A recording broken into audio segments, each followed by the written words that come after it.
मानुष जन्म दुर्लभ है, ये मिलन बारंबार। तरवर से पत्ता टूट गिरे, वो मोर न लगता डार।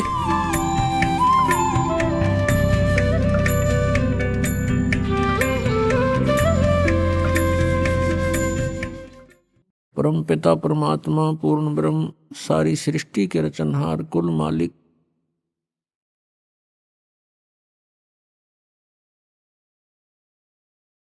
कबीर परमेश्वर जी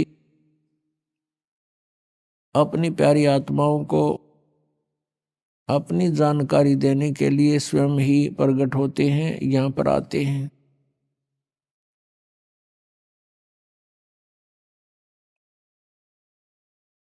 वो परमात्मा हमें अपने निज घर जाने का विधि विशेष मार्ग स्वयं ही बताते हैं।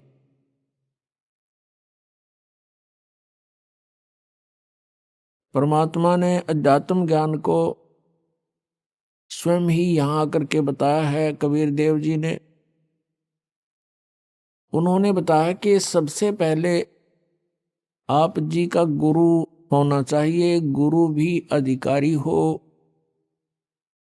पूर्ण गुरु हो। और विदाउट गुरु, गुरु के बगैर कोई भी साधना आप करते हो वो यूजलेस होती है। गुरु बिन माला फेरते, गुरु बिन देते दान, गुरु बिन दोनों निष्फल हैं, चाहे पूछो वेद पुराण। राम कृष्ण से कौन बड़ो, उन्हों भी गुरु कीन, तीन लोक के वे धनी, गुरु आगे आदीन।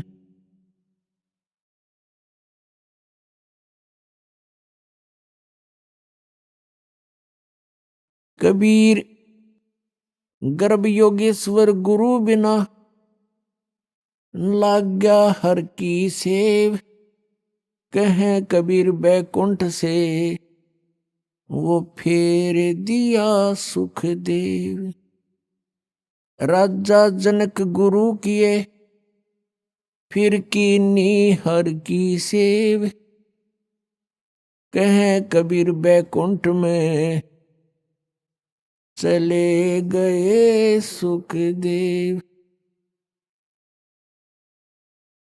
गुरु गोविंद दोनों खड़े, काके लागू पाए, बलिहारी गुरु अपना, जिन गोविंद दियो मिलो।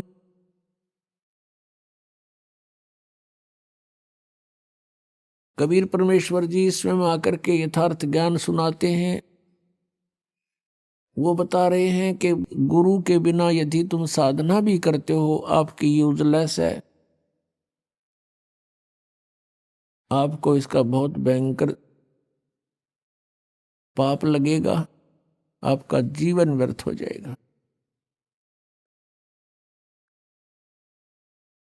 फिर उदाहरण देते हैं कि तुम राम और कृष्ण से तो किसी को बड़ा नहीं मानते, और श्री राम श्री कृष्ण जी ने भी गुरु बनाए, और गुरु के सामने शिष्य की तरह विनम्र रहे। राम कृष्ण से कौन बड़ो, उन्हों भी गुरु कीन, और तीन लोग के वे धनी, गुरु आगे आधीन। अब कितनी इंपॉर्टेंस है गुरु की। और जो गुरु नहीं बनाते, मनमुखी साधनाएं करते हैं, गुरु के बिना, जिसको निगुरा बोलते हैं, उसका कहीं ठिकाना नहीं होता। फिर प्रमाण देते हैं परमेश्वर जी के गर्भ योगेश्वर गुरु बिना, लाग्या हर की सेव, यानी भगवान की पूजा करने लगा कौन, सुखदेव ऋषि। मां के गर्भ से ही उसको ज्ञान हो गया था। कि इस संसार में बहुत ज़्यादा समस्याएं हैं और बाहर जाते ही हमारी बुद्धि पर पत्थर गिर जाते हैं। माँ के गर्भ में इस प्राणी को सब याद रहता है कि तेरा उद्देश्य क्या है और तू पहले जन्मों में कितने कितने कष्ट उठा चुका है, जिस कारण से 12 वर्ष तक माँ के गर्भ से बाहर नहीं आया सुखदेव ऋषि।